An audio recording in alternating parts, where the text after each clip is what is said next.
So today what I want to do is talk about a key piece of knowledge you need to know in order to survive with subsistence agriculture. And what this is the amount of chill hours your location has. The reason for that is a lot of areas have a hardiness zone, and you look at that to see if fruit is viable.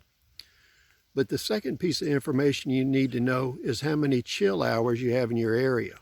And this microclimate on my farm is lower in elevation and is traditionally colder and has more chill hours. So you can see the ice buildup here.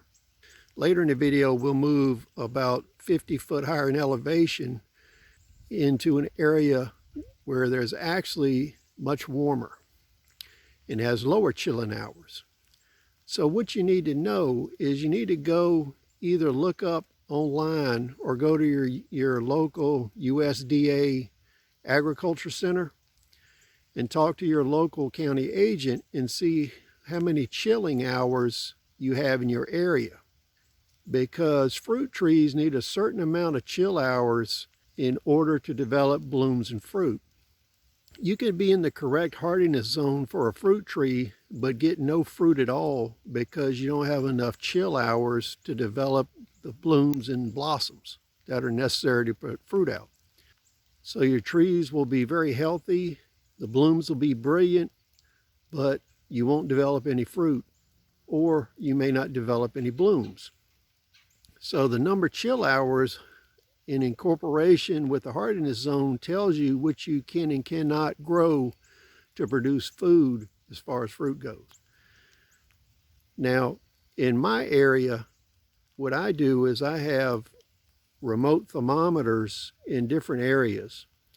So down in this area, it can be 5 to 10 degrees colder than it is uphill from here. So what you would do is plant trees that need more chill hours down here. So you may be able to actually grow a lot more fruit in your area that would grow in a different hardiness zone because you can find individual areas where you have more chill hours. So in this area, you notice there's absolutely no ice buildup. We're about 150 yards from the last location. In this area, we have a lot of warm air pockets. And what happens is at night, the cold air flows downhill into the bottoms. I don't know if you can see it or not, but if you look down here, you'll see it gets grayer as you go downhill.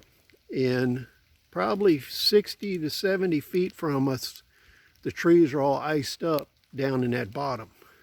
So the way I find the areas that have low chill hours and high chill hours is during the winter. In the evening when I walk my dogs, you can find the warm air pockets and cold air pockets.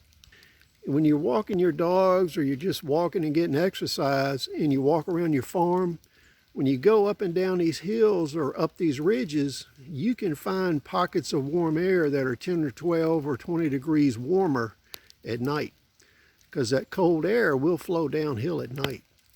So keep this information in mind because it will greatly increase your ability to grow fruit. Please comment. We'll see you on the next video.